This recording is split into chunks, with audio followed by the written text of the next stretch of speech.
Hello, everybody, and welcome to the Commander Pod, your Magic the Gathering podcast for all things Commander. I'm Spencer Simpson. And I'm Kelton Howell. It's been a crazy week in Magic with all of the Commander bans. I still am trying to figure out what exactly happened. Yeah, I have been kind of back and forth on how I feel about it, and we're not going to talk about it this week. And for the context, for those who don't remember, for some reason, it's Dockside Extortionist, Mana Crypt, Jeweled Lotus, and Nadu Winged Wisdom that were banned this week. It's not for some reason for Nadu. No, not for some reason. Nobody I was feels saying, bad about Nadu. Sure. And clearly they were all problems to differing degrees in the community at large. But I think, I guess I meant if you didn't remember for some reason, because has been such an impactful ban, right? Again, not sure how I feel about it. Not our focus this week, but it has been kind of a roller coaster, and it's caused a lot of chaos in the community, which is unfortunate, but... Yeah, a lot of other channels have posted really great videos talking through this. Go watch those. I've watched quite a few of them at this point. I think most people kind of have like the general same feeling about the effect of the bans.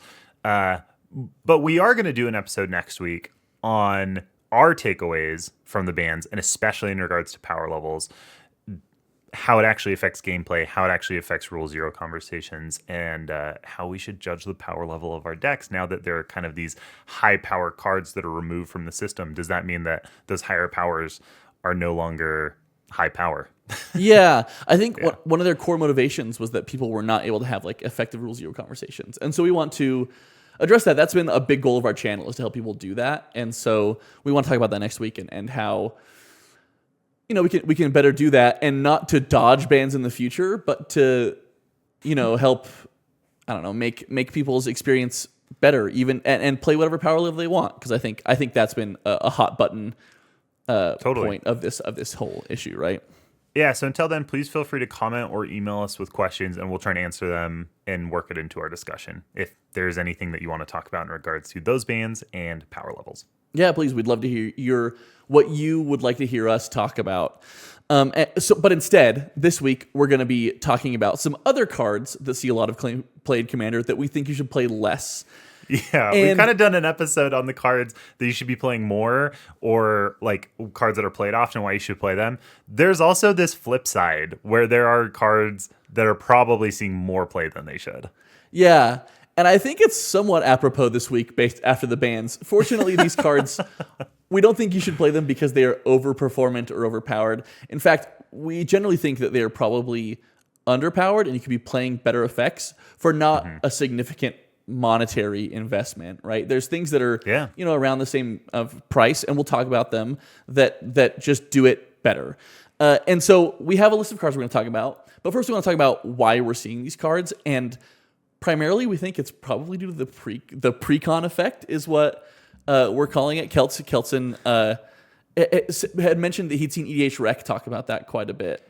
Yeah, they talk about how people buy precons, put them into their collection on whatever deck building tool they're using, and either don't take the cards out of the decks or just leave them at precon, and it artificially inflates sometimes the EDH Rec database to say, oh, everybody's playing this card, and it's mostly just because it was included in a precon. People aren't like adding these to new decks. Yeah, and precons will generally play like some weird includes or some weird sub themes. We've talked about the Prosper precon from a couple years ago that included like a rat sub theme. Yeah, which made zero sense for the deck, right? Yeah, and so the idea is people are adding those to their deck lists. They're staying on EDH Rec. They're artificially pumping the numbers. And then people who are newer to deck building are net decking, right? And they're taking the cards out of there, putting it in their own deck, which then perpetuates the issue, right? Because it will inflate the number of cards that are in those decks even more. And then people continue to net deck, and the process continues. Yeah, and it's not to say that any of the cards that we're going to talk about today are bad by any means, but they're just generally not as good as you think they might be. And probably generally not as good as how often they're included in decks based on the EDH Rec database. Yeah, right. There are probably some decks these go in, and we'll talk about them. But they don't go in every deck, that's for sure. And I do want to make a note on net decking. We're not slandering or frowning on net decking in any way. No. It's what I did when I first started to build. I have friends who've since come back to play Commander with us, and I built them new decks because they were excited about different things they wanted to do, and they've since played the decks that I helped them build originally, and I've taken a look at them and thought, oh, we need to update these because this is the most common cards for this Commander on that I just pulled from that were 60% or above includes, right? Like if you looked at the EDH Rec average deck list, it was most of those. Yeah, so. I will say I actually really enjoy net decking if it's a deck that I know was built by a responsible deck builder, and it's something that I'm interested in testing out to see if it's something that I want to brew. So, for example, like when I saw Rachel Weeks' Ratchet Medic, what's the rest of his? Oh, Field Medic, Ratchet Field Medic. Her deck list, I thought that was so cool and such an interesting deck. And so, yeah, I just copied the deck list, played it to see if I liked it, and thought it was really cool. Decided I didn't need to brew it. She did a really good job, and there wasn't anything that I wanted to add to that. And it wasn't a deck that I wanted to play more regularly, but it gave me an opportunity to play that deck, and that was a really cool way to do that. Yeah, I find myself mostly net decking these days when I'm playing Standard or something like that, where I'm not playing enough Standard that I'm spending the time. Yeah, for sure. And I think where net decking, we're going to talk about it today, where net decking becomes a problem in Commander is that it's way more casual. So there's not like a meta that's being played, and this is like the deck, and you can make your own swaps as you play it.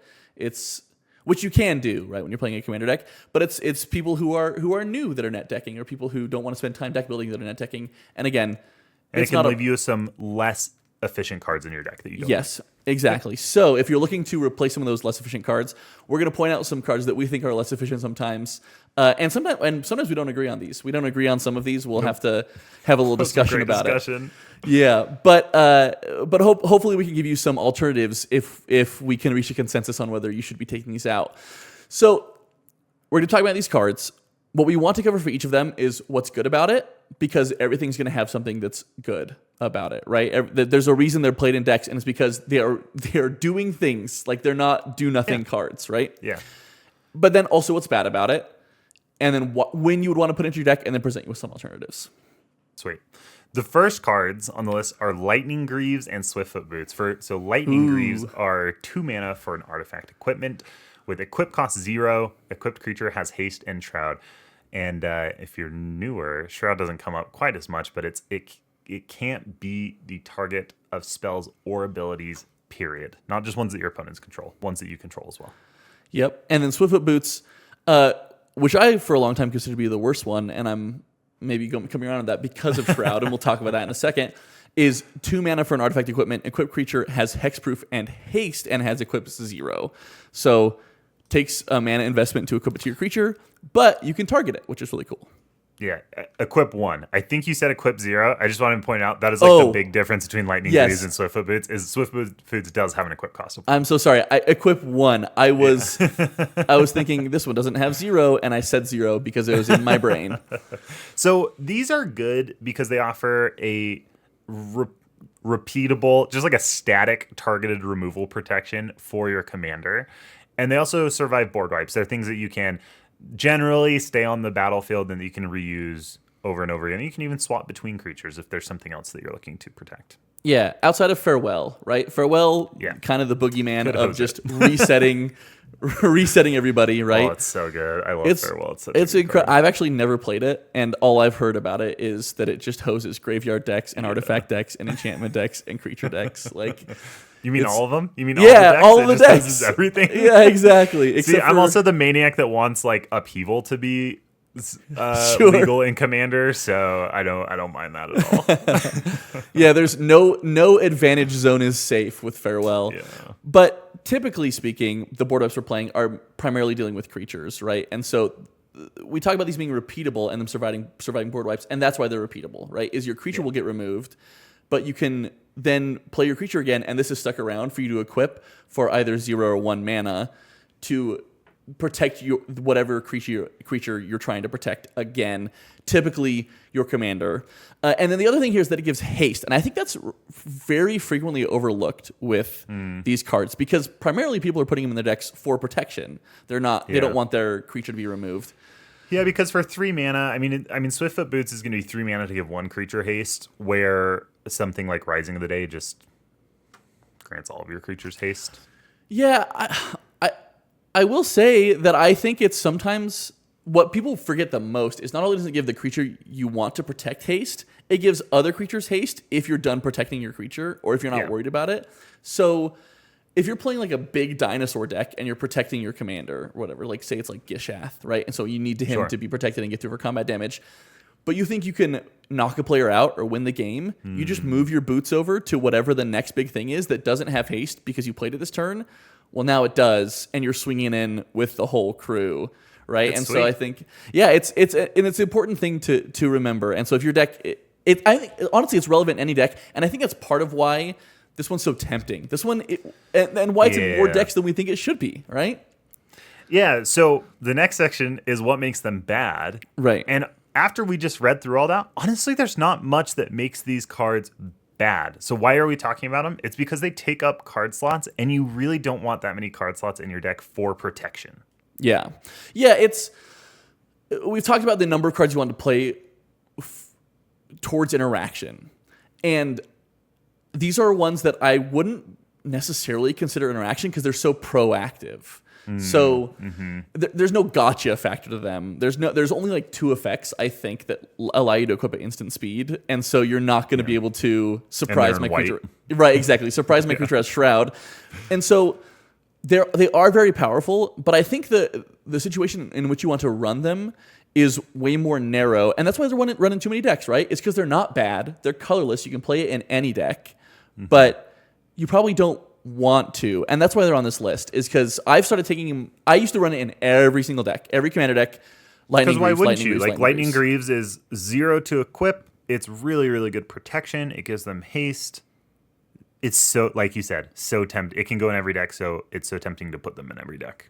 Yeah, and what I eventually found was that as I was reaching my like 103rd card, when I was working my way down to 100, was my eyes would start wandering towards Lightning Greaves and Swiftfoot Boots.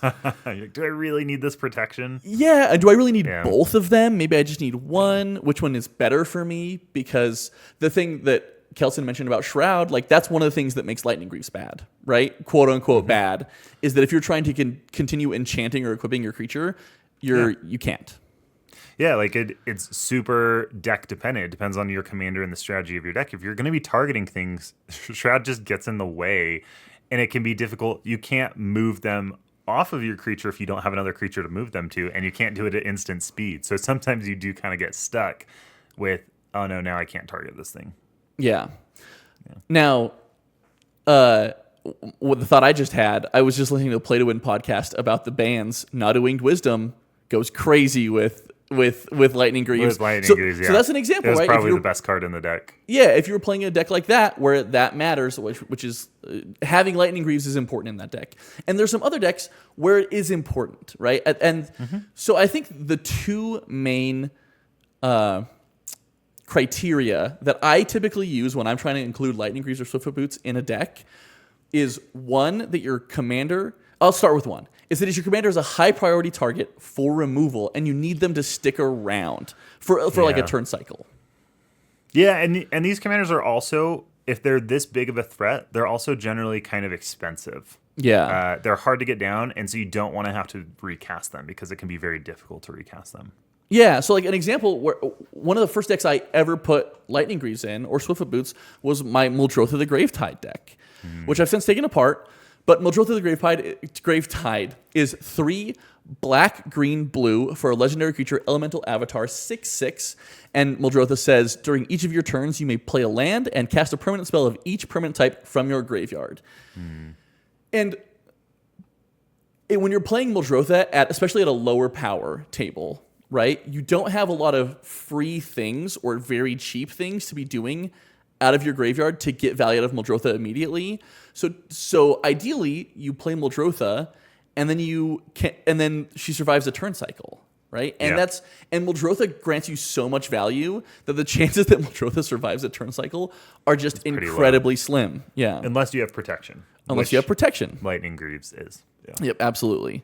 One of the decks that I have that's in a similar place is Miriam Sentinel Worm, 3 green, blue, red for a 6/6 Dragon Spirit with flying and Ward 2. Ward 2 does help it stick, but it's not enough. People just hate Miriam.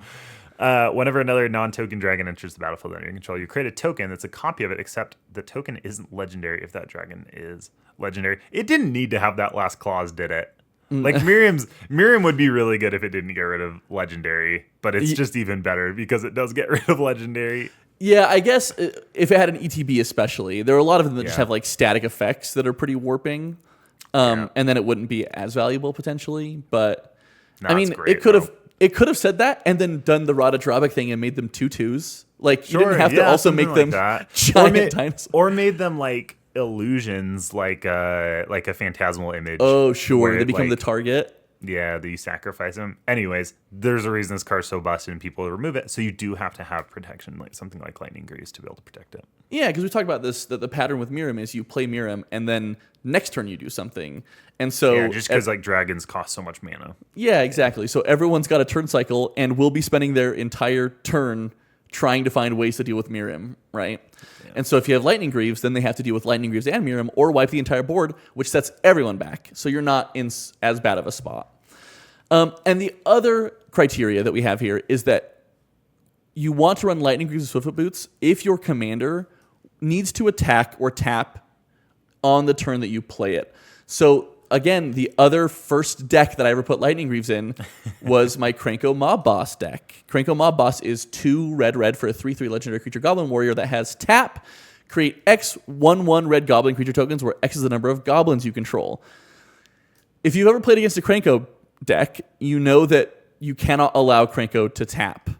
And if I have to wait a turn cycle to tap Krenko, then he's not going to make it.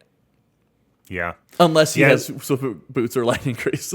Exactly. The other one that you put on here as an example is Kalia of the Vast, which I cannot believe. I actually don't think I've ever played against a Kalia deck. I hadn't until I played with some friends the other day, and I understand why you need to not let Kalia attack. Yep. So Kalia is 1 red, white, black for a 2/2 human cleric with flying. Whenever Kalia attacks an opponent, you may put an angel, demon, or dragon card from your hand onto the battlefield tapped and attacking that opponent. Oh, that's just the ceiling is so high on that card, especially if you can get it to attack the turn that you put it down. Yeah, it's incredibly powerful card, and people recognize that, especially if they've played against it, and it starts to draw the ire of the table relatively quickly. So outside of these scenarios, I am not playing Lightning Greaves with Swiftfoot Boots. And I know the response is, well, every commander is a target for removal, right? Yep. But there are certainly some that are higher priority targets than others, right? I play Wilhelt, and Wilhelt's good, and he has a powerful effect, right? But if someone else is playing the Ur-Dragon at the table, no one's going to be pointing the removal at Wilhelt, right? Yeah, so those protection slots are so limited that you actually want them to just be a little more flexible. Unless the thing that you also needed to do is something like a haste enabler, which is one of the examples that we gave. But in general, if you don't really care about that, there are other protection spells that are just going to do more things for your deck. You mentioned blink effects as we were chatting about this, and I really liked that because those things can dodge removal. That can help your creature dodge removal. It can also, you can blink an opponent's token if it's something that lets you blink, something that you don't control, or you can blink to get a repeat ETB trigger. So there's a lot of really good reasons to run blink effects as a form of protection. Yeah, and one that I just thought of is that it resets once per turn triggers too. Yeah, that's which is pretty sweet, right? Nadu's like on the brain. Nadu I never played Nadu, but now, oh boy, now I understand why this card was so broken. I'm glad we banned it. Right? Yeah, exactly. No, I think those effects are just very good. One that I was also thinking of that I should put on this list was, and this is not an example. Well, I guess it's an example of getting two types of value out of it. Right? Is in my Marquesa deck. I don't play Lightning Greaves. I don't play Swiftfoot Boots. I play Slip Out the Back. It's one of my new favorite cards. Yeah, it's cool. Yeah, let me read it for you, and then I just want to talk about it really quickly. Slip out the back. I didn't have it on this list here. Slip out the back is 1 blue for an instant, and it says put a +1/+1 counter on target creature. It phases out. What makes this so good in Marquesa is it's protection for Marquesa, right? Someone targets her, and I can slip out the back, and she sticks on the battlefield. It's also a crime because I can target an opponent's creature, which allows me to commit crimes and draw cards. And it's protection, it's temporary removal, right? Because the creature phases out until its controller's next turn. For those who don't know, phasing out is that you treat it and anything attached to it as though they don't exist until its controller's next turn. So on your turn, if you're going to combo off or whatever, not that we're doing that all that often, but you're about to have like a really explosive turn and there's a key piece that's doing that, then I slip out the back and I don't have a protection anymore. Yeah, exactly. Yeah, it's really good. And I've learned more and more how good it is to phase things out from your opponents. I got taken out of a game because someone used Galadriel's Dismissal to phase out my entire board. Yeah. and then I was open to attacks and I lost. That was really cool. Actually, that was actually awesome. in our 1,000 subscriber gameplay episode. Yeah, we have a gameplay video. You should go watch it. Yeah, go check it out. How good Galadriel's Dismissal is. Not to spoil, but a couple of blink effects. Yeah, I lost. I died. Thank you. A couple of blink effects that you can run in your decks. Ephemerate 1 white mana for an instant. Exile target creature you control, then return it to the battlefield under its owner's control. And then it has rebound, so you get to do it a second time the next turn. Once again, you can use it to reset an ETB or reset a once per turn type trigger, which is really nice. Yeah, and another one here is Ghostly Flicker. 2 and a blue for an instant. Exile 2 target artifacts, creatures, and or lands you control, and then return those to the battlefield under your control. So just both of these only hit your stuff. Yeah. So these aren't the perfect example of also acting as removal, but in a blink deck, like even in Brago, like you play Lightning Greaves and Brago, but it's important that you attack the turn Brago comes out, right? Yeah.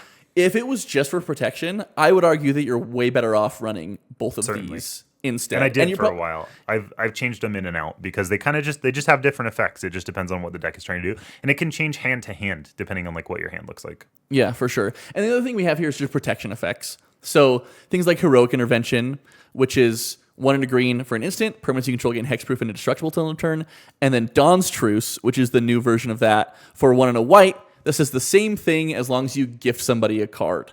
And these are just generically very good cards. Like, don't get us wrong. But you're often better off playing one of these. It's the same mana value, right, as these other two. Sure, you can front load those, right? On turn 2, you can play those, and they stick on the board. But these will protect your entire board from a board wipe, which Lightning Greaves and Swift Boots just aren't going to do. These are more flexible. And then I really like Feign Death effects. I think they work out really well. So Feign Death is a black for an instant. Until end of turn, target creature gains when this creature dies. Return it to the battlefield tapped under its owner's control with a 1/1 counter on it.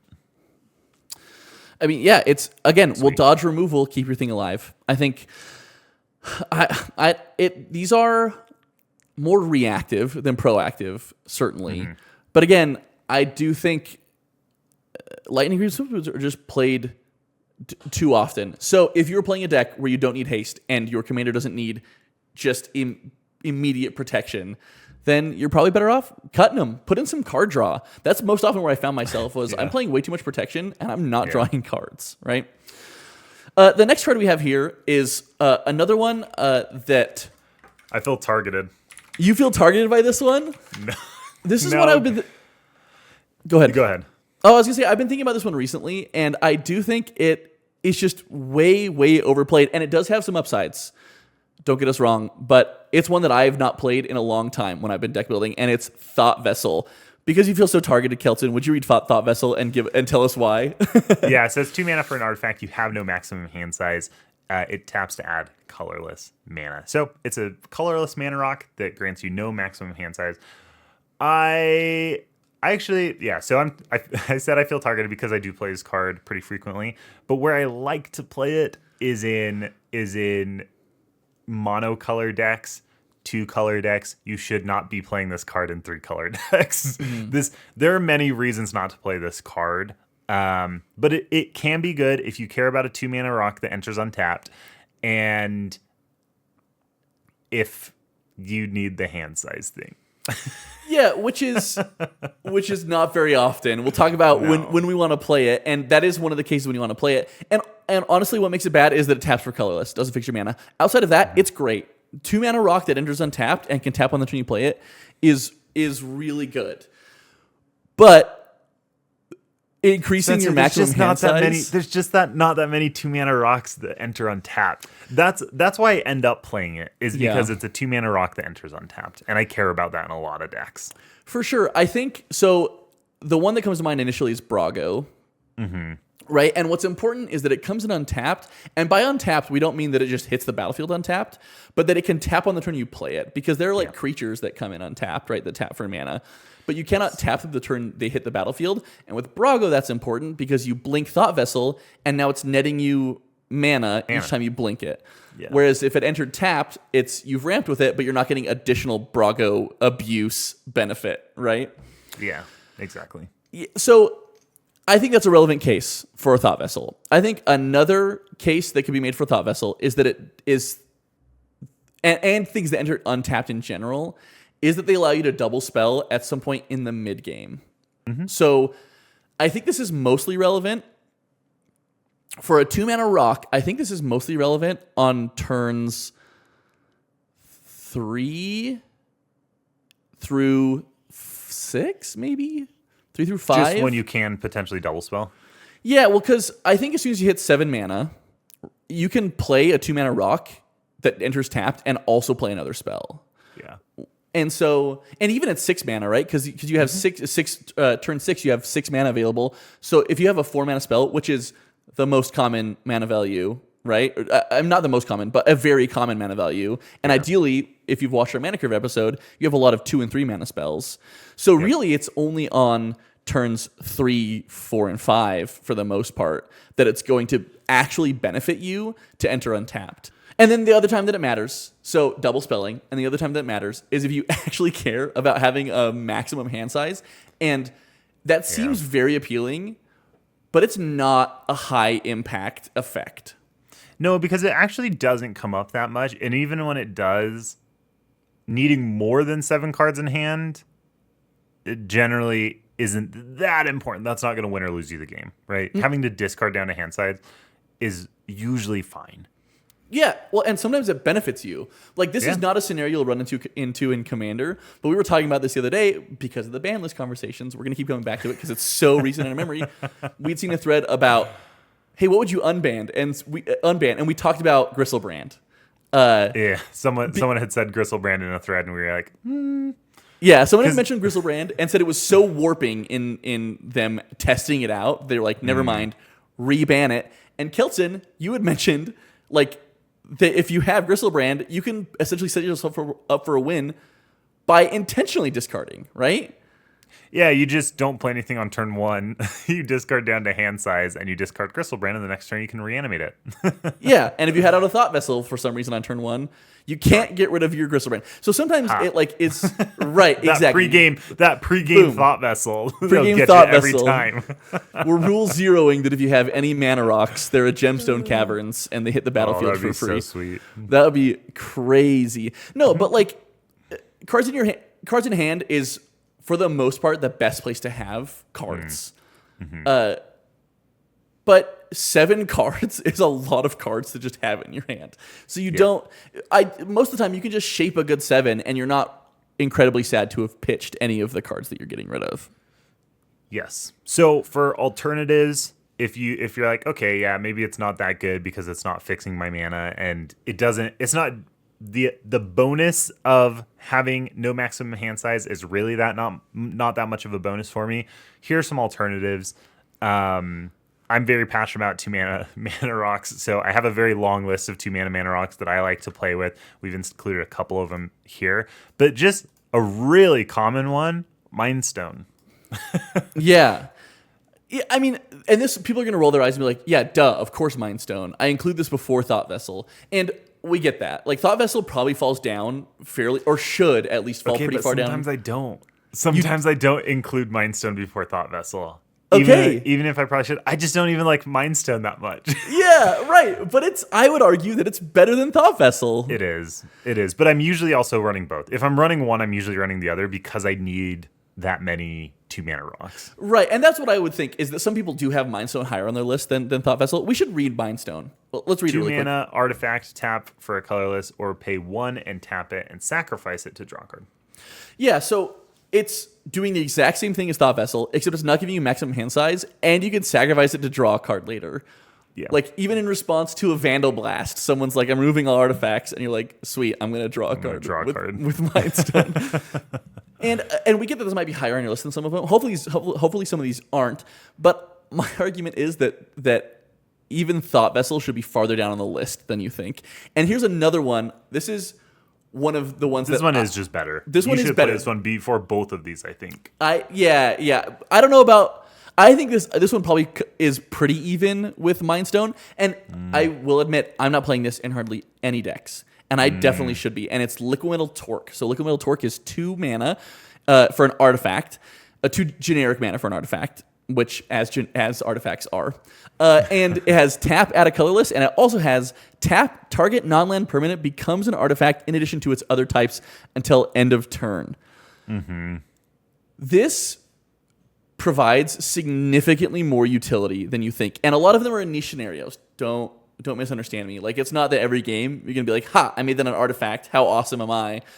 But there's a But I do think even in an average game, it will have way more impact than just a Thought Vessel. Yeah, especially if you're playing red, because so many red effects just destroy artifacts, and so you can turn your destroy artifact into like destroy creature, basically. Yeah, and there's even more examples of that, right? Like, so someone plays Go for the Throat, which is destroy target non-artifact creature. Then you can protect your. Yeah, you turn your creature into an artifact, and now it's an illegal target. Or you're attacking with we're going to talk about Brago. Liquimetal Torque is in Brago, I assume. Mm-hmm. Yes. It is. Right, because you have to play so many of these untapped rocks. Yeah. But in Brago, Liquimetal Torque, you're attacking with one of the constructs that gets bigger for the number of artifacts you control. Liquimetal Torque, you turn one of your lands into an artifact, and it pumps all of those by 1. So it turns into like an alpha strike, right? Like, and again, these are niche scenarios, but they're not irrelevant. And no, they come up. Yeah, and I would argue that maximum hand size is irrelevant. Comes up less. Yeah. Yeah. The next one does enter tapped. But if you're not really concerned about that, it's just way better. It's Cold Steel Heart. It's 2 mana for a snow artifact. That doesn't come up usually. It enters the battlefield tapped. As it enters, you choose a color, and it taps to add 1 mana of the chosen color. So just strictly better because it fixes your mana. Oh, it's going to be relevant in my Yorn deck. My Yorn deck that I'm building. It will actually be so relevant in your Yorn deck. Because I need to build every Sultai commander. On a quest. And then this next one here, can I put this one on you? Because this is one of your favorites, and I don't want to announce it to the world. One of my favorites. And I don't ever see it played, but I love playing it. I think it's great. It's from Jumpstart. The only place it's been printed is Jumpstart. And I think the list, but I don't know the list for which set. Planar Atlas is 2 mana for an artifact. It enters the battlefield tap. So once again, you have to not care about it entering the battlefield tap. When it enters the battlefield, you may look at the top 4 cards of your library. If you do, reveal up to 1 land card from among them. Then put that card on the top of your library, and then the rest on the bottom in a random order. And then it taps for colorless. So once again, does not fix your mana, but it can fix your land drops. So if you keep a hand that only has 3 lands in it, and you're like, oh, I really want to make sure I hit my 4th land drop, then you can look at the top 4, put a land on top, put the rest on the bottom. Or if you're like, I'm flooded on lands, you can put them all on bottom and not put a land on top. So there's just, there's just a lot of ways this card can fix you. Yeah, and there's some niche situations where that matters. Mm-hmm. I mean, not even niche situations to where it matters that you're fixing your lands. That's very good. But there's so many escape hatches with this card where when it enters, you may look at the top 4 cards of your library. You don't even have to. So if you don't want to, don't do it. But if you do, you reveal up to 1. Up to 1. You don't even have to reveal any. Yeah. And so if you know there's stuff on top of your library that you need to clear out, Planar Atlas is like, cool, here's the top 4, ditch them. And if you miss a land, then dang, you're that much more likely to find a land on your next draw. And one thing I want to reiterate is like, don't look at the top 4 and put them on bottom and be like, oh, those are my 4 best cards in my deck. This card sucks. Your deck was random. Yeah, you didn't know that. You didn't know those were there. Yeah. So I like this card. I think it's kind of cool. Yeah, I think it's really good. And I'm not playing this one. I should play this one way more. Pretty sweet. And you had mentioned when we talked about this one, and I just want to reiterate this, that if it matters that it comes in untapped to you, then maybe don't play Planar Atlas.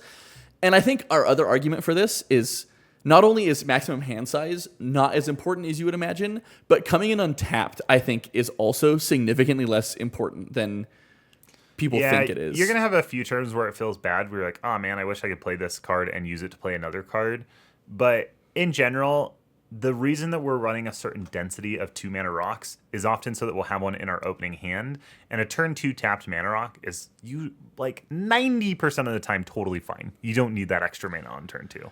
Yeah, the edge case that you on turn 2 draw a 1 mana play and then you can't play it is so incredibly slim, because if you had it in your hand already, guess where it would have been? On the battlefield, because you would have played it turn 1. So, and this is, I will admit, something that I struggled with, actually. And I wouldn't say struggled with, but a perception that I had was, oh, it enters tapped, bad. I'm not playing that card. And because tapped lands, I think we're also trained to think that tapped lands are bad. And so we see tapped artifacts, mana rocks, and we're like, also bad.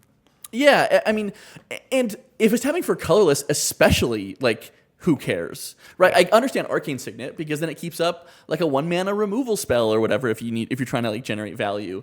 But Thought Vessel, when am I gonna for 1 mana cast a colorless spell on someone's end step, right? Sure. So, and I think the other ones here are examples of that we're starting to run more, and especially in decks that care about it. And it's Ornithopter of Paradise is the first one, which is a 2 mana artifact.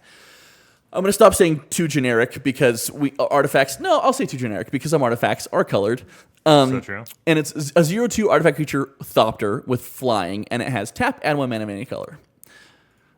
And then we have another one here called Mirror Convert that I'd never heard about until we were making this list, which is a 2 generic mana artifact that is a 2/1 artifact creature Phyrexian Mirror with Toxic 1, which can be relevant in some decks, and it has tap, pay 2 life, add 1 mana of any color. So worse, you're losing 2 life each time you're tapping it.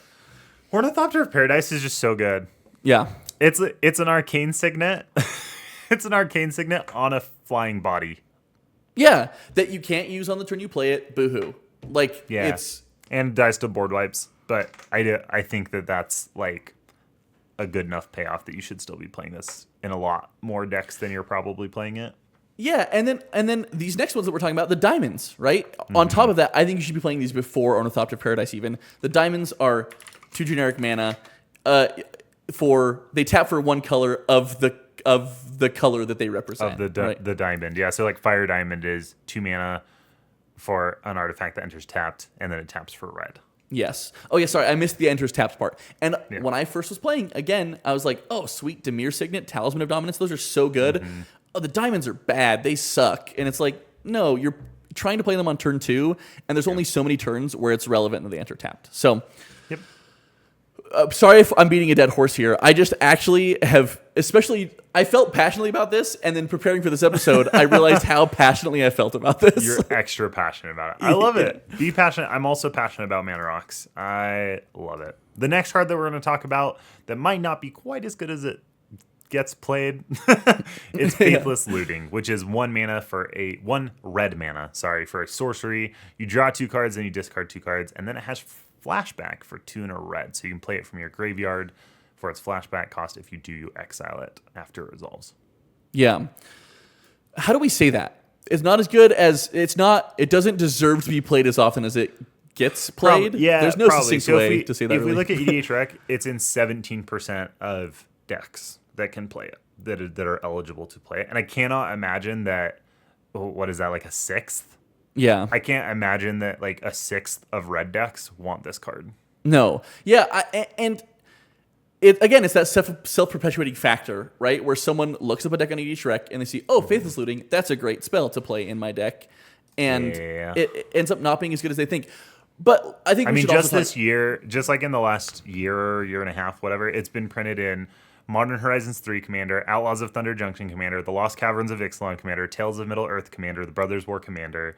Like, it gets in a lot of Commander decks. Yeah, and the context of the deck that it's in really helps determine how good it is, and we'll talk about that. But I think let's talk about what makes it good, right? So what makes it good, and you pointed this out as we were talking about this, is that if you play this on turn 1, you have 7 cards in hand because, thank goodness, you drew 3 lands, you didn't have to mulligan. You have 7 cards in hand.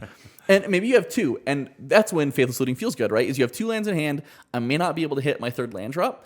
But the rest of my hand is awesome. But the rest of my hand is keep this hand. Bonkers. And so I'm going to, on turn 1, draw a card, play a mountain, Faithless Looting. I now see 2 more cards. So that's 10 cards you've seen in the first turn. And you get to choose the best 7 of those, including the land that you played. So really 6, right?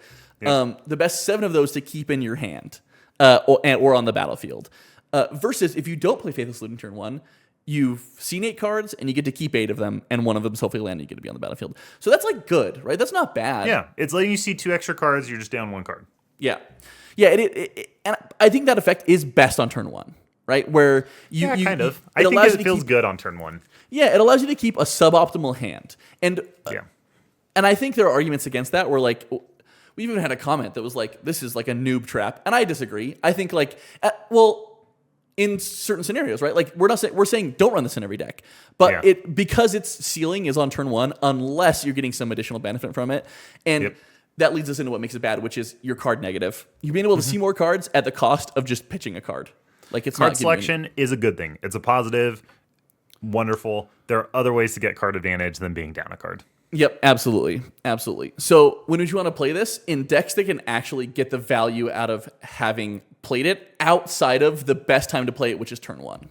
Yeah, so discard decks, you want to be able to get cards in your graveyard because those act as an extension of your hand. So in reality, it's just a 1-mana draw 2 with flashback, which is great. So in a discard deck, it's awesome. In reanimator decks, which are very similar, you want to get your threats into the graveyard so you can reanimate them. So this is actually an enabler for that deck because it actually gets your cards into the graveyard. And then in Spellslinger decks, because it's a cheap spell, it draws you more cards that you can play, and it has flashback, which is something you can play from your graveyard. So it's a card that you can cast twice, which is also very important. Yeah, in those discarded reanimator decks, you're getting to see 2 more cards, and then you're getting to keep the ones that you want in your hand, and getting the ones that you want in your graveyard, which is great. so good, right? Because you are being able to do stuff in your graveyard, and those Spellslinger decks, you're getting more value, ideally, out of having cast a 1-mana spell. And a lot of Spellslinger decks do want that cheap spell. And like you said, the flashback matters as well. So there are times that you want to play this card. Are 17% of decks that are playing red discard Reanimator and Spellslinger decks? No, can't be. Yeah, absolutely not. So I think that's something to keep in mind with a lot of cards in general, but also the cards on this list and why we're talking about them is that. And I think Faithless Looting could be like the poster child for this, where it's very good on turn 1. Like every deck, if it could have a turn 1 Faithless Looting and the rest of their hand is what they want to see for the rest of the game, and maybe they're just they've had to keep a greedy hand or whatever, like every deck would be happy with a Faithless Looting. Thereafter, not every deck is happy. When you have 2 cards in hand at the end of the game, Faithless Looting sucks because you're getting it's so rough. Yeah, it's really bad. And so some alternatives to Faithless Looting, which also don't feel that good because you're in red. Red card draw is not very good, but it's not the strongest. It's strong suit. But it would be things like Reckless Impulse, which is 1 in a red for a sorcery. Exile the top 2 cards of your library until the end of your next turn. You may play those cards. Yeah, there's Ren's Resolve, which is pretty much exactly the same thing, and then Light Up the Stage, which is 2 in a red for a sorcery. Exile the top 2 cards of your library until the end of your next turn. You may play those cards, but they have Spectacle for just a red. So you can cast the spell for its Spectacle cost, which is just 1 red, rather than its mana cost if an opponent lost life this turn. So that's great. Yeah, this is the same thing. 1 red mana at sorcery speed instead of instant. It doesn't have flashback. I know that there's other things that differentiate this card, but it is letting you see 2 additional cards. You just don't have to discard any, which is awesome. Yeah, you net 1 card instead of positive. Like, you're getting 2 additional cards because you're netting 1 card positive instead of netting 1 card negative. Yeah. Which it is a difference of 2 cards. Yeah, which is really good. And I think, especially these ones, because they let you play it till your next turn. Sometimes Exile's scary because it's like, till the end of turn, do you have the mana to play them? But these can even set you up for future turns. And the other ones here, which leave you card neutral, but I think are just better still. Well, at least this one does. It's Thrill of Possibility, which is 1 in a red for an instant, which says, and as additional cost to cast a spell, discard a card, and then you draw 2 cards.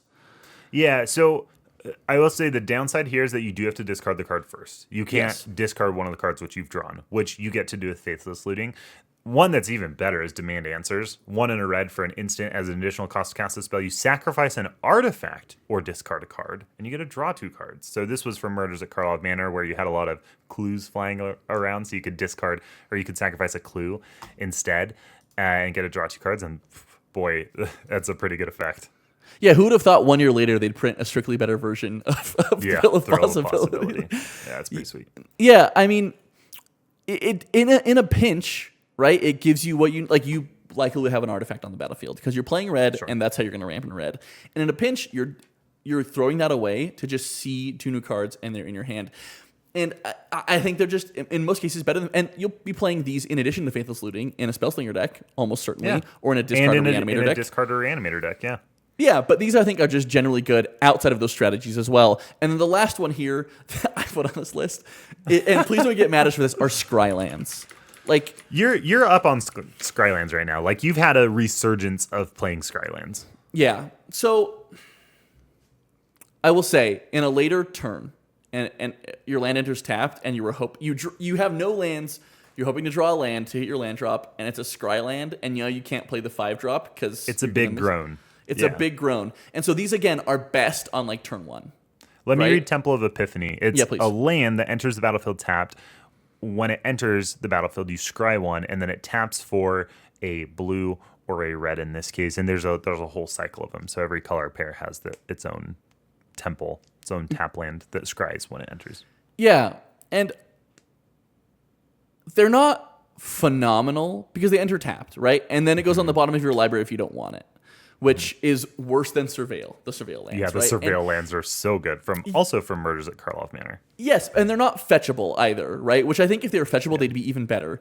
But you have to just play them from your hand at sorcery speed and hope that you have the mana for them, which is less than ideal.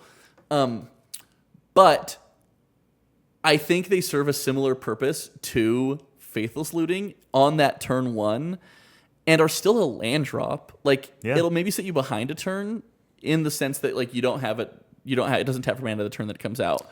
A turn 1 Scryland is awesome. If you just had a land that lets you... It kind of gives you a free card in your hand for tap a land, scry 1.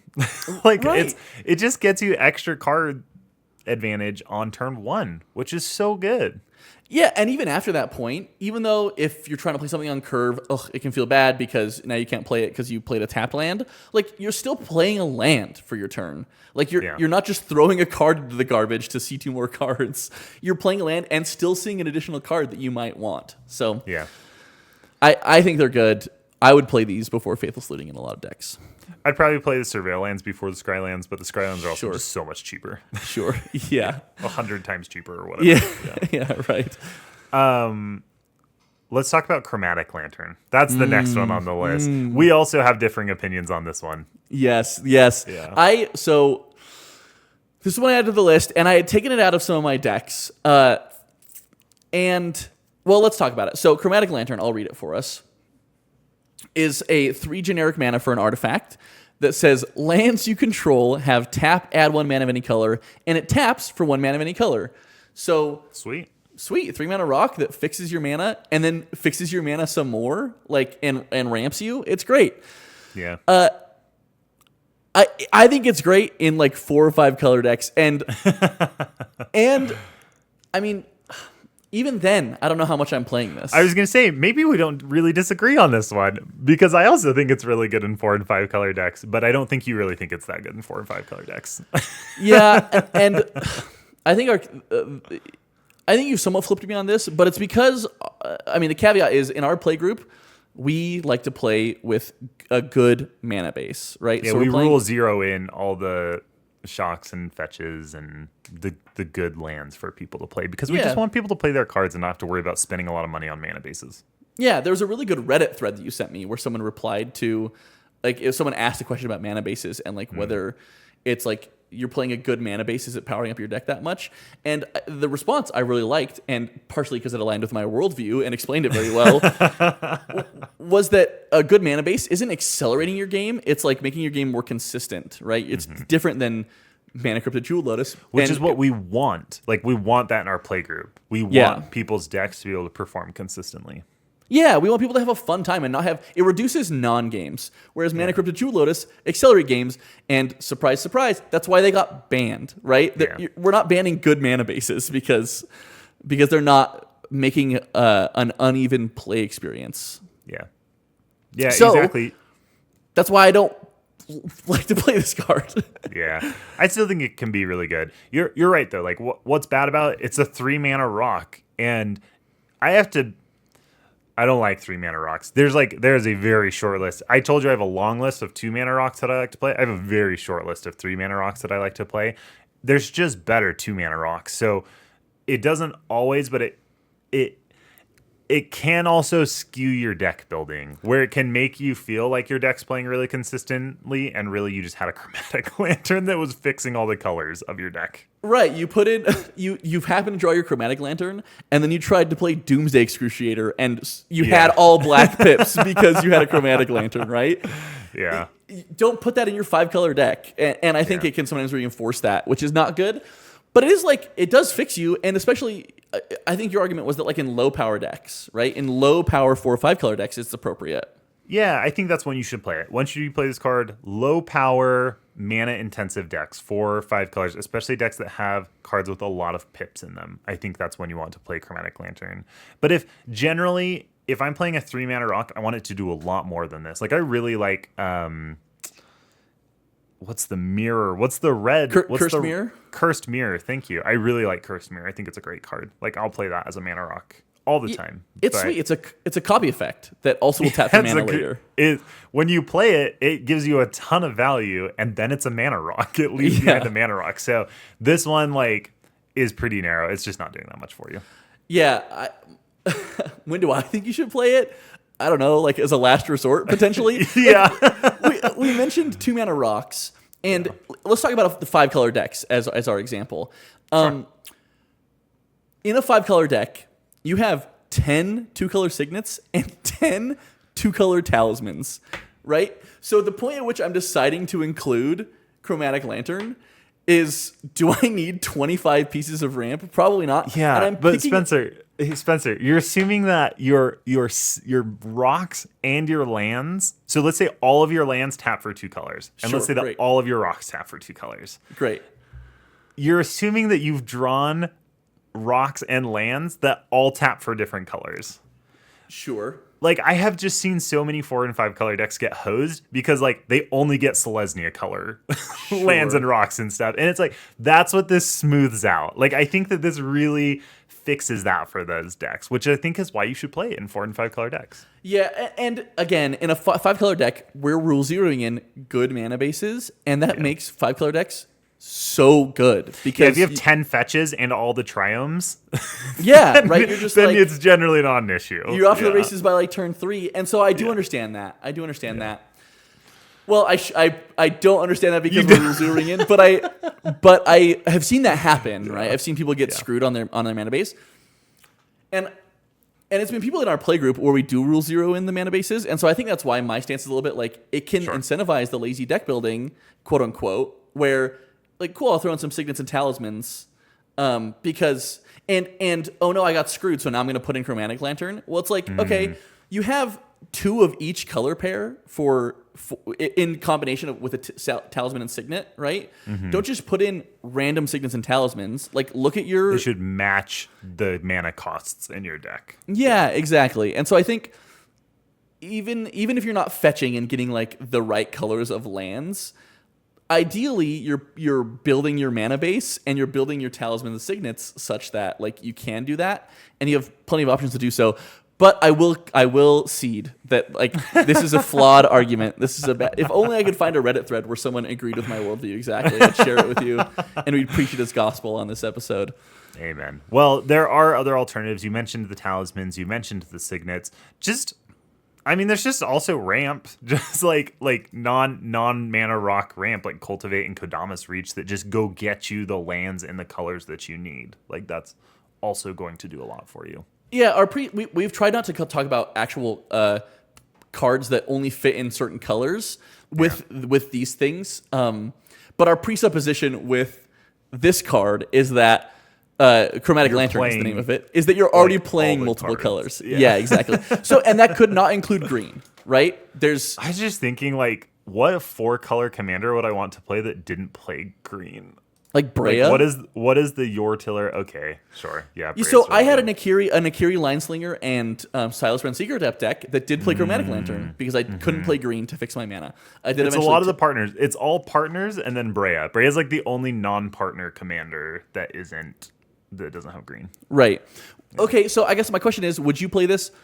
Because we're talking about Cultivate Kodamas Reach, right? I would play these 100% of the time before I played Chromatic Lantern in any 4 and 5 color deck. There are a non-zero amount of 3-color decks that don't have green. Would you play Chromatic Lantern in a 3-color deck? No, I don't play it in 3-color decks. Yeah, which I don't either, because you have, again, 6 signets and talismans within your colors. Can I tell you what else I don't play in 3-color decks, even though you put it on here as an alternative? Commander's Sphere. Yep. I hate Commander's Sphere. I don't think it's a good card. Yeah, I'm not up on Commander's Sphere either, but... In the world where we are playing good mana bases, Commander Sphere I think is better than Chromatic Lantern because it taps for mana and then it'll draw you a card if you sacrifice it. I'm just so averse to 3 mana rocks that it takes way more than drawing a card. If this was 3 mana for an artifact, tap, add 1 mana of any color in your commander's color identity. When it ETBs draw a card, then I'd play it. But like sacrificing it to draw a card, it's just not worth it to me. Like that's so much worse than Cursed Mirror. Yeah. Yeah, no, you're right. It is. Cursed Mirror is way better, but Cursed Mirror only taps for red, right? So I have 2 mountains and an island, and I play Cursed Mirror. It's not helping me. I will admit I'm not up on Commander Sphere either, but it's an interesting thought experiment. I want to hear everybody's thoughts on Commander Sphere. Do you run Commander Sphere? Obviously, it's built for a commander. It's supposed to be good in Commander. I think it is fairly good in Commander. I don't think I've ever put it in a deck that I've brewed. Yeah, I have, but I've taken it out. But right, I think. Yeah. I want to hear that, but I think it's probably still right to put it in your decks. I think Commander Sphere is totally fine. I think it's good. Like, late game when someone's like, I sack a Commander Sphere and I draw a card, then that's when I look at the card and I'm like, ooh. Okay. Your eyes narrow. Good. Yeah, that's doing better than it should. Actually, yeah. So I want to hear in the comments, like, do you play Commander Sphere, and is there like a specific stipulation where you start to include it, like where it actually starts to be good? Well, now my mind's racing. I'm not going to share my thoughts on that. We'd like to hear yours instead. But here are some 2 other options, and I think I want to talk to Kelton about these because it sounds like you're more up on Chromatic Lantern than I am. And the first one is Relic of Legends, which is busted. 3 mana artifact, tap to add 1 mana of any color, and then you can tap an untapped legendary creature you control to add 1 mana of any color. Yeah, this card's busted. It's insane. It's so good. It's so good. You'd play really this over Chromatic Lantern, right? Is 3 mana rock? Yeah, I would. Okay. Yeah, and especially in Legends decks. Like, not every deck wants this. But also, every Commander deck has a Legend. Right, exactly. Yeah. So, it's good. Yeah, no, it's good. Do you play this in Brago? I don't. Because you're mostly playing 2 mana rocks. Because Brago's 4 mana. Because you're trying to... But as far as I understand... With the exception of something like... Skyclave Relic? Skyclave Relic. I do play Skyclave Relic. Because late game, you can... copy it or whatever, right? There's a couple of more expensive artifacts I do play, but for the most part, it is 2 mana rocks. Okay. Could I interest you in a Relic of Legends? So here's why. I'm curious because the pattern was we only want 2 mana rocks because I'm ramping to Brago. But as far as I understand, you have changed your tune on that, and you are not playing Brago till you feel like you can sufficiently protect Brago or give him haste, right? You're not turboing him out on turn 3. So would you consider Relic of Legends? Because it does tap for 2 mana if you're also blinking Brago. It gives you 3 mana a turn cycle because you tap it, you attack with Brago, and then you blink it and Brago, and then it taps for 3. Yeah. So, how many legends do you think you'd have to play in a deck for this to be good? Because I'll tell you how many I have in Braga. It's like 5 or 6. Yeah, but to your point, every game you're gonna see one at least. The issue is I don't always want to blink Brago. Sure. Yeah. Sometimes I don't want to blink Brago because like there are things that can get you in trouble when you start blinking Brago. Yeah. So top end of this is 3 mana, taps for 3 mana every turn. Low end is taps for 2 mana every turn, which you'd rather have a 2 mana rock to do. All right. I think so. Also, it's also because like Brago is a 4 mana commander, and so it's like if the opportunity presents itself where I can kind of get a free Brago cast on turn 3, then that's pretty good. Yeah. Especially if you're like first in turn order or whatever. And I'm only playing 2-3 mana rocks in Braga, Basalt Monolith, which is absolutely so much better in Braga than Relic of Legends, and Skyclave Relic, which once again I usually have like mana coming up my ears in this deck, and so like being able to kick Skyclave Relic's pretty good. Okay. Well, I thought I'd present one with you. It was on the list. I've considered it absolutely for Braga. Okay, cool. And then the next one here which does not go in Brago, but it's Worn Power Stone, which is 3 mana for an artifact. Worn Power Stone enters the battlefield tapped, and it taps for 2 mana. So it's just an objectively worse Soul Ring in all instances. Yeah, I don't play this enough. It's good. I think it's a good card. I don't play it enough. I think it's really good. I put this on the list. I actually don't think it belongs on the list for replacing Chromatic Lantern because I think we're in agreement that like don't play Chromatic Lantern in like 1, 2, 3 color decks. Like you should not need that. There's plenty of options to help fix your mana. In 4 or 5 color decks, sure. Worn Power Stone's still good, but it's not fixing you, and that's the problem that Chromatic Lantern solves. This should replace Chromatic Lantern in 1 and 2 color decks. For sure. 100%. Definitely. Yeah, absolutely. This is the replacement for that. Okay. We're talking about another spicy one that I think we don't quite see eye to eye on, Kelson. Do you want to read us this one? I do. We'll see. Take your guess here to see which side of the fence Spencer and I are each on for this card. Sure. This is Herald's Horn. 3 mana for an artifact. As Herald's Horn enters the battlefield, choose a creature type. Creature spells you cast of the chosen type cost 1 less to cast. At the beginning of your upkeep, look at the top card of your library.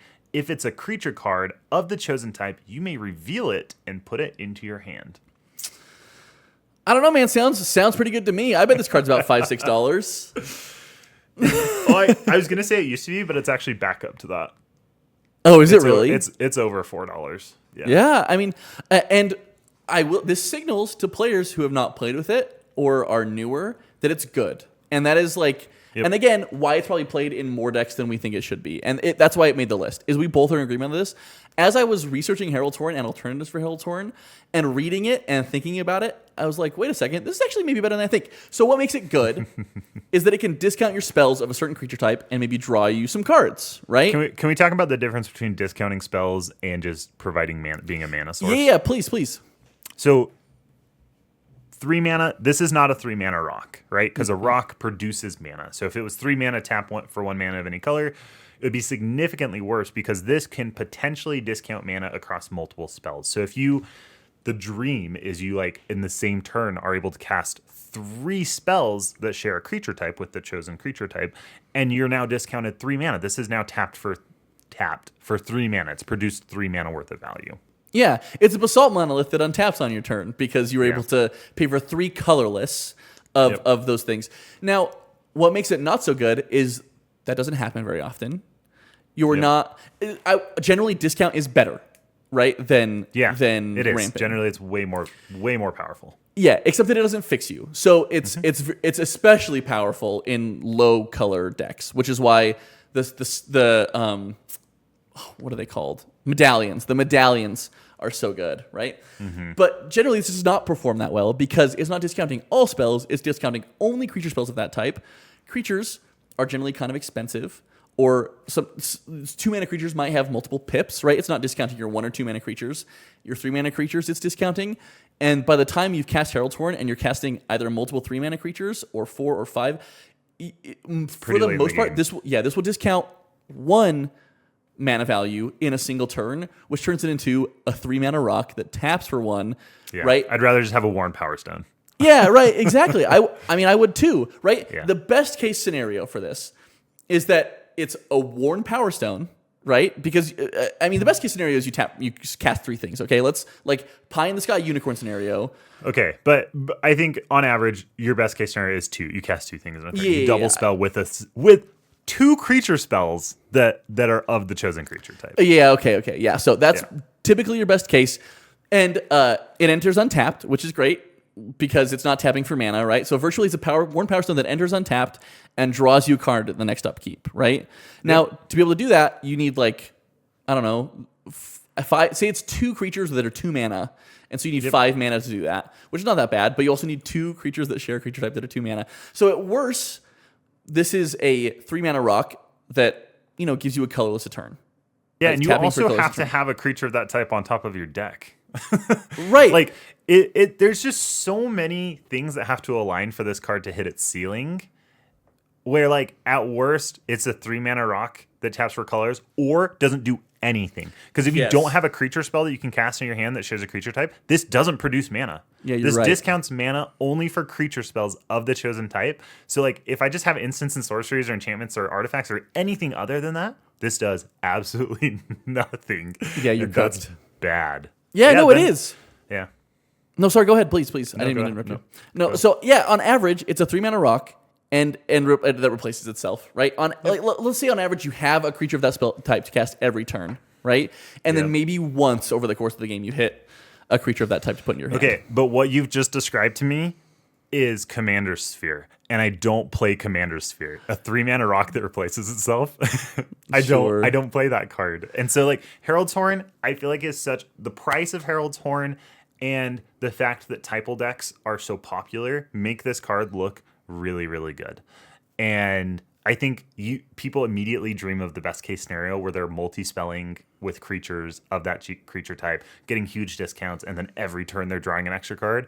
And, like, the way I've seen this play is just not that. It just takes, like, way too much to get this to actually work.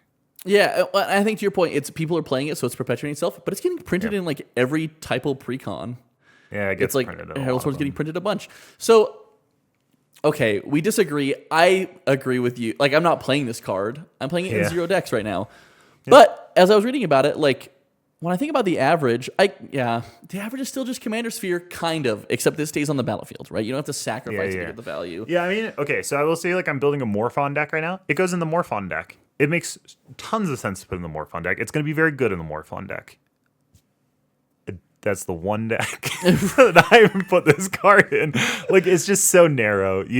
I think it gets played more than it probably should. Yeah, we talked about the number of creatures you need to run in a Typal deck to be able to support even a Typal strategy. I think for Herald's Horn to be good, you require even more, right? It's like you need 40, 45, I don't know, like a ton of creatures. At least 35. Like, at the very least. And even at 35, you're only going to hit on the, like, revealing the top card of your library once every 3 turns. Yeah. And then that's not great. And then how often do you have a creature of that type? Hopefully you have one in your hand every turn. But you dump the 3 in a single turn. Probably don't have another creature of that. And now it doesn't do anything again. Yeah, right. So now for the next 3 turns, you don't get any reductions off of it. And so it's just paid for 1 mana a turn at that point. Yeah. Yeah. I don't know. Not a fan of this card. I just played in Typal decks, like really, really heavy Typal decks. Yeah. You have to be running a lot of creatures of this type. Yeah, I'm with you. I think it's not great. There have been some cards that have been printed that I think are just significantly better, right? Because what we said is the floor of this is it does nothing. Yeah. Which is really bad. The next one up, right, is that it taps for a mana every turn, right? Is like, hopefully it does that. These cards do that. And this one is actually just printed in Bloomborough, and it's Patchwork Banner. So it's 3 generic mana for an artifact. It says, as Patchwork Banner enters, choose a creature type. Creatures you control of the chosen type get +1/+1. And you can tap to add a mana of any color. This card's so much better than Herald's Horn. I think it's just got to be better. I think it's better than Herald's Horn. Yeah, and the price doesn't even reflect it. People will look at Herald's Horn and be like, oh, that's more expensive. It must be better. You know, it says draw a card on it. It fixes your mana on the turn that you play it. Because, like, oftentimes you're going to play Herald's Horn, you're not going to be able to take advantage of the mana reduction on the turn that you play it. Like, yeah, Patchwork Banner, you can just, like, immediately use it. If you're playing a typal deck, you're going to have a lot of creatures out. And so a +1/+1 across a lot of creatures, that's a huge buff. Like, that's a lot of damage. Yeah. Yeah, it's an Anthem and a Rock, which is better than maybe a Rock and maybe a card draw for 3 mana. Speaking of an Anthem and a Rock, we have Heraldic Banner for 3 mana. It's an artifact that, as it enters the battlefield, you choose a color. Creatures of the chosen color, creatures you control the chosen color, get +1/+0, and then it taps to add 1 mana of the chosen color. This one's significantly worse than Patchwork Banner, but still probably better than Herald's Horn. I don't know. Yeah, I put this one on the list. I was equating it with. I like it. It's kind of doing the same thing. It's trying to do the same thing. Yeah, it's trying to do the same thing as Patchwork Banner, just not as good. Guys, get a Patchwork Banner. It's I need to get one of those. I didn't open one of those. I opened a lot of Bloomborough, and I did not open one of these. So yeah, I need to pick one up. We skipped one of our alternatives here, which we had listed as Chromatic Lantern. Like we talked about Chromatic Lantern being like bad. Don't play it. I think it's just better than Herald's Horn, maybe. Right? In 4 and 5 color decks, it probably is. Also, just Commander's Sphere. Like I said, like Herald's Horn is gonna be better than Commander's Sphere when all the stars align. But in general, it's probably just a Commander's Sphere, and you might just want Commander's Sphere. Yeah, because it actually fixes your mana. Yeah, and the last one here is Worn Power Stone, because if Chromatic Lantern's better, and we think Worn Power Stone's better than Chromatic Lantern in non-4 or 5 color decks, like where the rule of translation, is it translation? I don't know. The transitive property? Transitive property, yeah, there you go. Get mad at me in the comments, mathematicians. Okay, nope, not last card here. Second to last card here, Damnable Pact. Yep. This is X black for a sorcery. Target player draws X card and loses X life. This is another one that you just see kind of everywhere. It's kind of ubiquitous in black decks, it feels like. Yeah, and this one might be on the list because of when I started playing Commander again. I started playing in around 2021, 2022. And it was a big card during that time. It was it got printed in the Crimson Vow Commander, which is the deck that I bought. Yep. Got printed in Nuka Penna, which was shortly thereafter that it got printed. And I remember being like, why is this being printed in so many decks? I don't like this card. And that's me not liking it is not a reason for you to take it out. So please allow us to convince you. What makes it good? It's an X spell. So it's pretty flexible. Like you can cast it for 12 mana and draw 10 cards. That's sweet. You could kill somebody with it, I guess. Like, don't do that. This for sure the funnest part about this card is if someone's at a low life total and you're just like, draw 6 cards. And it just kills them. It's awesome. Yeah. I mean, I've seen people do that. I think what makes me down on this card is that is so tempting that I've seen people do that, but not kill somebody. Be like, you're at a really low life total. And just get them lower? Draw 8 cards. You're down to 1 life. And you're like, sick. Thank you for the eight potential ways to save myself and gave me more life, right? That is pretty rough. So, yeah, it is pretty flexible. Not that you can kill a player with it, just that you can draw X cards. But what's bad about it is, as an X spell, it's going to be below rate. It's not going to get you as many cards as you want. Yeah, generally speaking, that's kind of the give and take of X spells. Is they're very flexible and they're below rate, and there's like an inflection point at which it's like really below rate. Also, we're on video, so I can't hide this. It is so hot I'm sweating. Oh no! It's so hot. Yeah, because we're recording during the day instead of at night. Yeah. It's hot in here. I mean, I have an AC thing that I typically turn off because it's kind of loud. What is our consensus on this? Should you play it? Probably no. There are just significantly better versions of this. Yeah, one that was just printed that I like so much more than this is Stargaze. This is X black black. Whoa, sounds the same. For sorcery, whoa, sounds the same. Look at twice X cards from the top of your library. Put X cards from among them into your hand and the rest into your graveyard, and you lose X life. So when we were talking about this, you're like, isn't Stargaze is just better than this, right? And I'm not going to lie to you. I didn't look up Stargaze in that moment, and I hadn't read Stargaze for a little while. So when I was putting the script together and I looked up Stargaze, I was like, whoa, Stargaze is really way better than this. Yeah. The only reason it's worse is if you care about drawing. If the thing that makes you play Damnable Pact is that you have draw triggers, this won't get you those because you're just you're looking and putting. You're not actually drawing any cards. Yeah, but you're looking at twice the amount of cards that you want to draw, and then putting that many into your hand, which is or not that many, but as many as X into your hand, which is really good. And then the other ones we have here, there's a bunch of them. And the way I kind of laid this out was, at what point does this go even with Damnable Pact on like life lost and cards drawn, right? So for Damnable Pact, to draw a card, you have to spend 3 mana. To draw 2 cards, you have to spend 4. I'm not going to keep counting up higher again, but you get the idea. Come on, count again. Count 1, 2, 3. So I did it. I did it again, and now I'm flustered. But there's a point at which it's good, right? There's that inflection point, but there's a lot of cards that you cast for just significantly cheaper that just are better. So, drawing more cards. Yeah, so let's talk about Night's Whisper, right? Night's Whisper is 1 and a black for a sorcery. You draw 2 cards and you lose 2 life. Great. How do you do that with Damnable Pact? You spend double the mana, 2 black pips and 2 colorless. And so I would put this over Damnable Pact in any deck. Yeah. That's 2 mana. You get 1 card per mana. That's sweet. Yeah. Like even Read the Bones, which is 3 mana. It's 2 and a black, scry 2, then draw 2, then lose 2 life. Yeah. You get to see more cards, potentially, and but you're only drawing 2, so you're getting 2 cards for 3 mana. That's still better.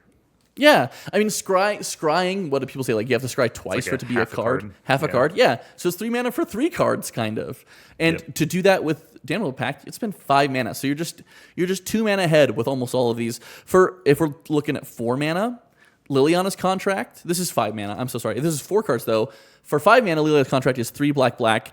For an enchantment, when it enters the battlefield, you draw 4 cards and you lose 4 life. And then at the beginning of your upkeep, if you control 4 or more demons with different names, you win the game. So this is not only a win condition in decks where you're playing a lot of demons, it's 5 mana to draw 4 and lose 4, and that's still just like 1 mana cheaper than you'd be doing it in with a Damnable Pact. Yeah, with a win condition staple to it.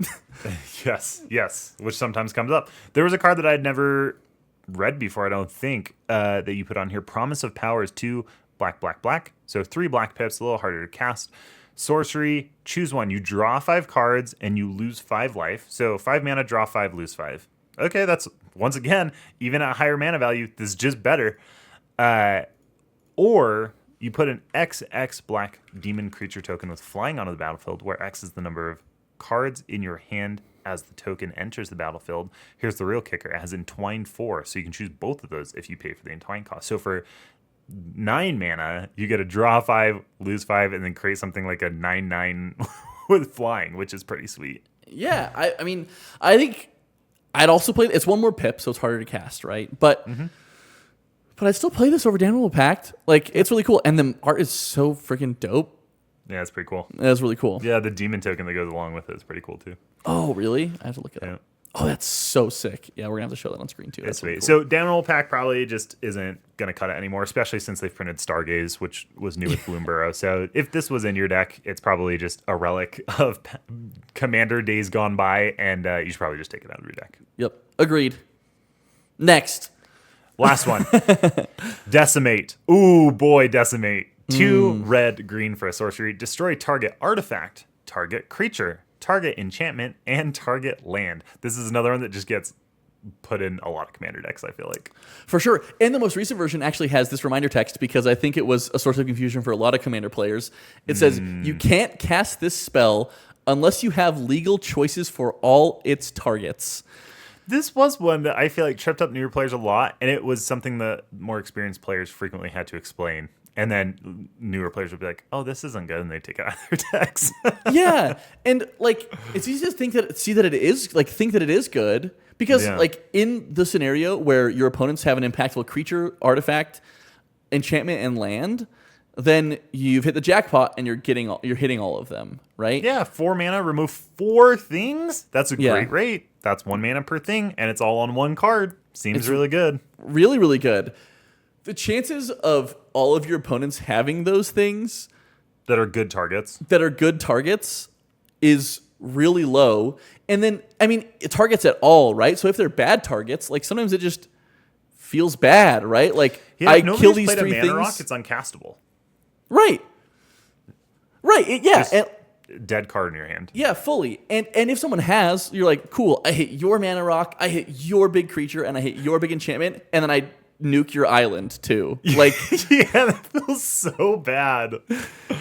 And this is an example of a card that I just don't think really scales very well because you're not going to play it in higher power. I don't think I've ever seen this card in a higher power deck. It's something that's played in lower power decks, and there the targets are like the artifact target is usually a mana rock, which feels bad. Yeah. And then like you just remove someone's basic land, and it's not like you're removing like a Cabal Coffers or something. Right. Like that's like really giving them a disproportionate advantage. Like you're just removing a basic land or something, or like, heaven forbid, you remove one of their scry lands and now they're stuck on not having a color of mana. right. Like you just totally screw over their mana base. So it's just like, even if it goes off in a lower power deck and you hit one of everything, it frequently feels pretty bad. It's not a fun card to play with. Yeah, I'll tell you how to make it not feel so bad. Is you pick a player and you hit their mana rock and then you hit their land that's tapping for 2 colors. Just take out one player. Yeah, just you all just- 4 targets at one player. you just then they pack nuke up and one go player. home. Yeah, exactly. There's a lot of much better alternatives to this card. Yeah, absolutely. And in these colors, it can seem like there's not. Because green red notoriously aren't playing like the best removal, especially for creatures. And so in terms of creature removal, sorry, I don't have a lot of options for you that you're probably not already playing, right? You're probably playing like Beast Beast Within, you're probably Within, playing yeah. Chaos Warp, right? But like those are your creature removal in these colors. And so these colors tend to be just like more proactive, which is the first thing we're going to say. And then if you need removal for other things, artifacts, enchantments, good news, you are in good colors for those. So the first one here is Nature's Claim, which is 1 mana for an instant, destroy target artifact or enchantment, its controller gains 4 life. How much better is this? It's so good. This is a card that I've ignored for the most part for a long time, and then you've hit me several times with a Nature's Claim on one of my key enchantment pieces, and I'm like, crap. Yeah. Well, and there's This no card world, is so good. Yeah. Yeah, and there's no world where you're like, oh, good, I gained 4 life. Yeah. Like, Yeah. You'd always rather pay 4 life to save that thing. yeah, and I think that's what puts people off of this card sometimes, right? It's just like, Oh, it it's the only hits life gain. artifacts and enchantments, and then it gains them 4 life. Like, But like, if you just happen to have up 1 mana and someone plays a problem enchantment before your turn, you're like, okay, Nature's Yeah. Claim, This my is the turn. green let's- swords to plowshares. Yeah, it's so good. Yeah, there's other things. Creatures, there's a lot of creatures that have this kind of effect stapled onto him. Reclamation Sage has 2 and a green for a 2/1 Elf Shaman. When it enters the battlefield, you may destroy target artifact or enchantment. So this is cool because you can blink it, you can recur it from your graveyard. There's a lot of ways that you can get extra mileage out of this. And then Druid of Purification is 3 and a green for a 2/3 human druid. When it enters the battlefield, starting with you, each player may choose an artifact or enchantment you don't control. Destroy each permanent chosen this way. I love these ones that make your opponents choose. I don't play Druid of Purification, and I certainly should. Yeah. That's really good. Your opponents can try and game it by being like, okay, nobody choose anything.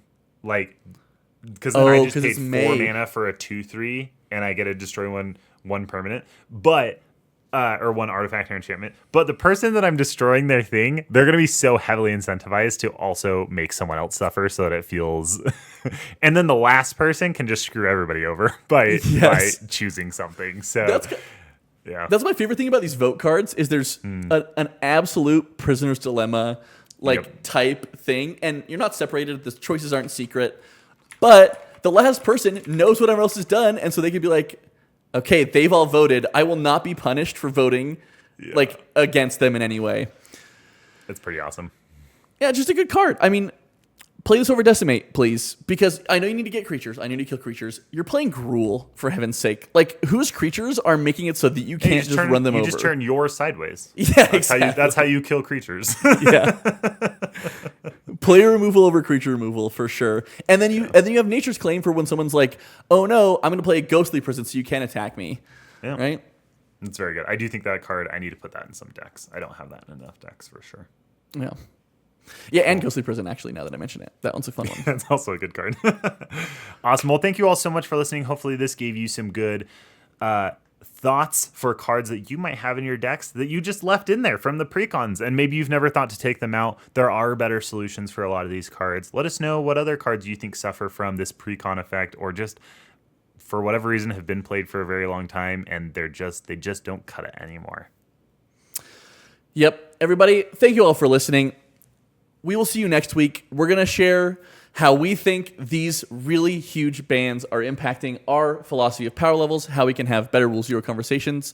At least I think that's what we're going to talk about. That's what we're talking about. So, but also please, in the comments, like, let us know what you'd like to hear us talk about in terms of that as well. We record on Thursdays, so just know that if you comment before that point or after that point, likely will not make it into the episode. Make it into that video. Yeah. Yeah.